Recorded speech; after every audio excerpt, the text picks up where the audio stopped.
about something very close to my heart, beer. And by close to my heart, I mean progressively destroying the arteries of. Boss Brewing are a small company based in Wales who make beers with charming names like Boss Bear and Nut Job. Incidentally, both of those are also videos you can watch on the internet. Boss Brewing were quietly growing their small business and winning awards for their beer. If you're interested in some tasting notes, I can tell you, like all beer, it tastes mainly of football, sweat and top banter with the lads. Oi, oi. I think is what they say, I don't know. It was all going well until one day they decided to apply to trademark their name and logo. 8 weeks later, Boss Brewing received a cease and desist letter from multi-billion-dollar fashion brand Hugo Boss, demanding they change their product name.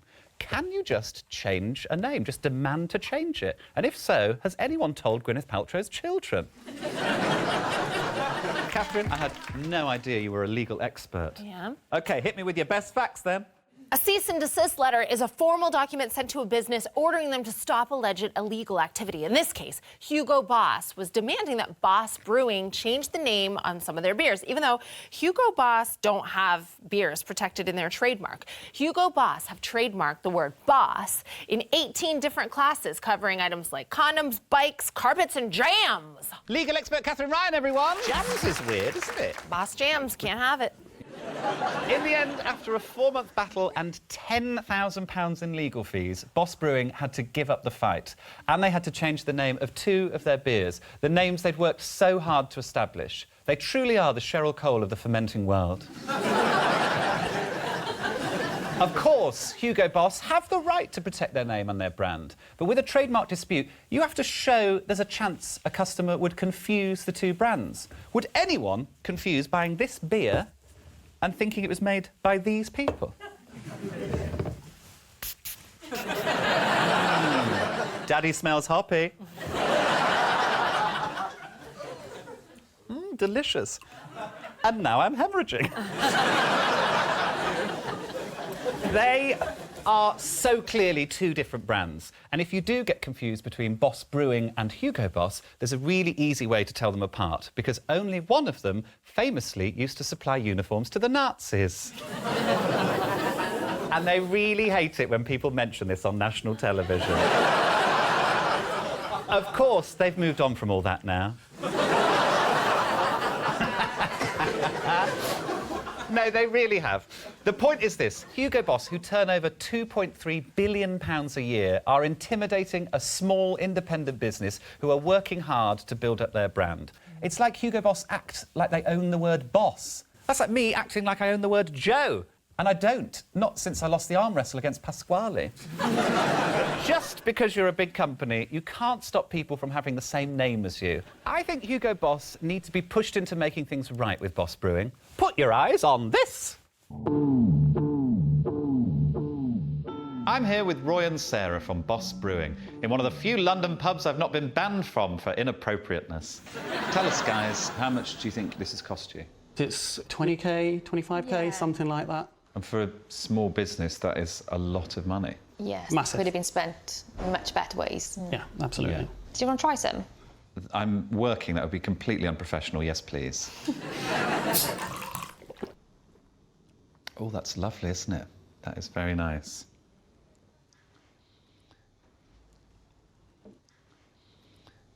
Yeah.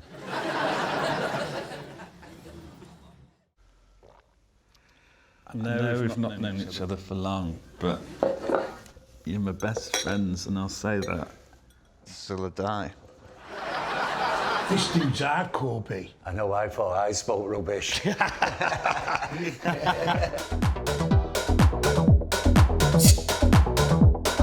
I really feel for the Boss Brewing geezers, you know what I mean? It's like the big companies, they're always trying to boss the little companies around. You know what? I feel sorry for those Boss guys, because they ain't ripping nobody off. All they're doing is making a lovely beer.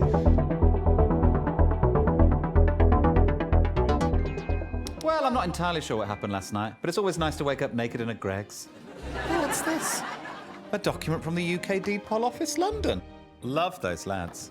It reads, I absolutely and entirely relinquish the use of my set former name of Joe Harry Lycett to take and use from the date hereof the name of Hugo Boss. That's right. Because Hugo Boss hate people using their name, I'm changing mine, legally, to Hugo Boss. I've been advised I now need to contact the DVLA, my bank, insurance companies, and anyone else that will make for an entertaining jump cut montage. Oh, hello, Mum. No, nothing to worry about. Just letting you know that I've changed my name by deed poll to Hugo Boss. Welcome to DVLA. And could you ask Dad if he'll change his name to Tommy Hilfiger? Hi, is that Claire's Accessories? Hi, Claire. Just ringing Alan Carr, loveliest man in showbiz. Hello? Hello, Alan. It's Joe Lycett here. I'm just ringing to let you know I've changed my name by deed poll to Hugo Boss. Oh, off.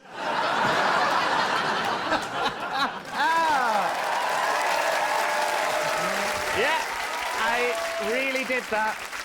Here is the actual deed poll documentation. It was time to tell Hugo Boss what I'd done. I tweeted, "It's clear that Hugo Boss hates people using their name.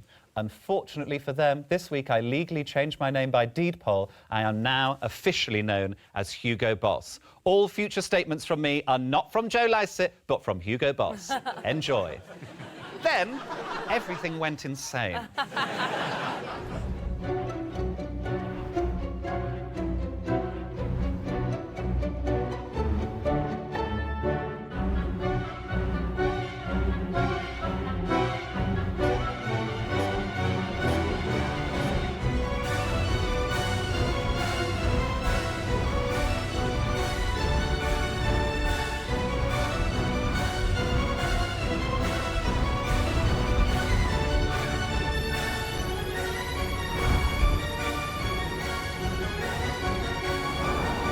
Comedian Joe Lycett has changed his name to Hugo Boss. Joe Lycett says he's legally changed his name to Hugo Boss. This is the comedian formerly known as Joe Lycett. I say formerly because he says he's changed his name to Hugo Boss. What's amazing about the Hugo Boss legal action is they're acting just on the word boss. The brewery's not in Swansea. It's not the Hugo Boss brewery. No, it's literally Boss Brewery. Yeah. Boss. Yeah. Boss is just a word in itself, OK? It can't just simply be denoted to Hugo Boss. Your time starts now. Which comedian legally changed their name by deed poll to Hugo Boss? I think it's sort of a massive company taking on a little company, and it's not fair. It's a David versus Goliath thing. He's taking a stand on behalf of the little guys.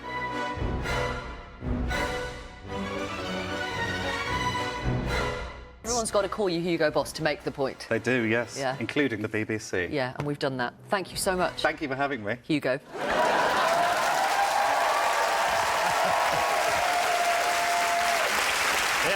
This was like the most extraordinary 24 hours in my Hugo Boss's life. I even ended up in the Metro, who reported that my new signature as Hugo Boss was phenomenally phallic, and they do have a bit of a point. It's a little touch there, isn't it? Other people were now getting involved. Within minutes, someone had changed my Wikipedia page. Plus now, if you go on the Hugo Boss Wikipedia page, it says, this article is about the fashion company. For the comedian Hugo Boss, see Joe Lycett. Amazing. Thanks to whoever did that. That's amazing.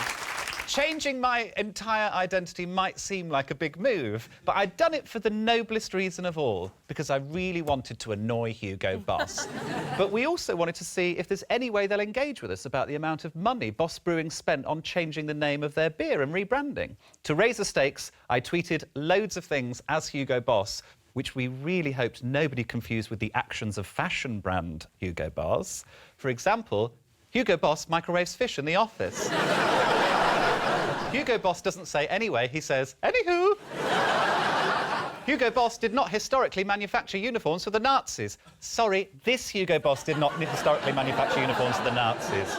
And after all that, it turned out Hugo Boss were keeping up with the news because they released a statement and it said, "We welcome the comedian, formerly known as Joe Lycett, as a member of the Hugo Boss family." Well, in my family, we don't cost innocent Welsh breweries thousands of pounds. Well, Uncle Tim did once, but we don't talk about it. To read out the rest of their statement, it's Katherine Ryan. We are an open-minded company and accept the generic term boss. We do not oppose this use of free language. However, we must protect our brands against violations. We approached Boss Brewing to prevent potential misunderstanding. Both parties worked constructively to find a solution. So they say they're an open-minded company. Let's test that out and escalate the plan. That's right, it's time to openly challenge Hugo Boss's intellectual property with my very own Boss-branded product. To be on strong legal ground, we had to choose a product Hugo Boss don't already have trademarked. So let's have a look at the randomizer. Ah, yes! It's my lucky day. Support bandages. Product chosen. It was time to challenge Hugo Boss on their very own doorstep. Who's this guy? He's gorgeous. Oh, it's me, Hugo Boss.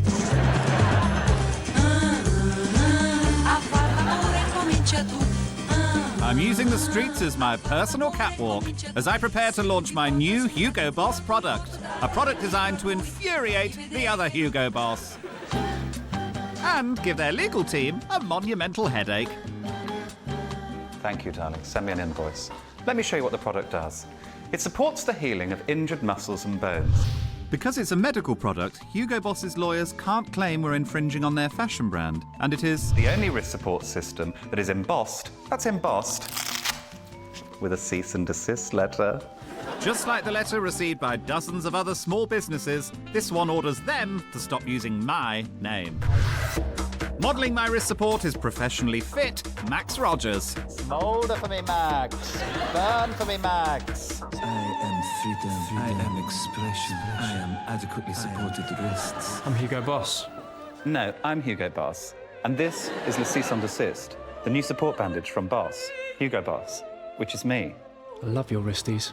Is this heaven? Le Cease and Desist. Coming soon. So I've got the name, the product, the sexy advertising. Now I just need a stylish launch party. And I've got the perfect location. The Hugo Boss flagship store on London's Regent Street. Accompanied by fashion pal Katherine Ryan, I arrive early to check the staff are ready for the event. I'm Hugo Boss, and I'm here to have my launch. Send it in. Time to send in the mannequins modelling my wares. I am called Hugo Boss. Oh dear, the Hugo Boss lot are not too happy. No, it shouldn't be here. It shouldn't be here. It should be outside. That's where the launch is happening. You're absolutely right. It should not be in here. Correct. Get that down there now. Thank you. Let's go, everyone. Of course we weren't going to have the launch inside the shop. Let's get that down. Come on. We're going to have it right outside, where everyone can see it. Hugo Boss. There's a camera here, camera there. Light. Hello. People hanging around. Okay? Hello. Hello, what's your name? What's your name apart from Hugo Boss? I'm Hugo Boss. And your name is? Well, I'm no one. No, you're someone. So what are you guys doing here? Sorry. We're here to issue a cease and desist to Hugo Boss for using my name.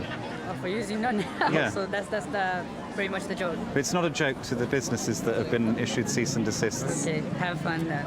We are having fun. Okay, me too.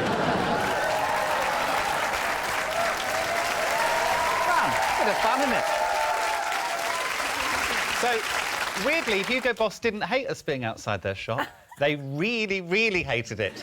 They sent a message straight away saying they hadn't been informed that we'd be doing that, and then they called the police. Snitches. Oh. To be fair, it's true, we hadn't informed them because it's a public street, which they don't own. And my personal favourite thing is that now, whenever Hugo Boss tweet, this happens. People reply saying, does Joe Lycett know you're using his name to sell fragrances? What is this nonsense? I was looking for the real Hugo Boss, Joe Lycett. Oops, wrong Hugo Boss account. I would really hate it if this kept happening, so please, please stop doing it. All of this has been designed to make what Hugo Boss has done unignorable. But despite everything we've done and people all over the world talking about it and getting involved, they're still refusing to help Boss Brewing or even apologise. So from one Hugo Boss to another, do the decent thing and make this right.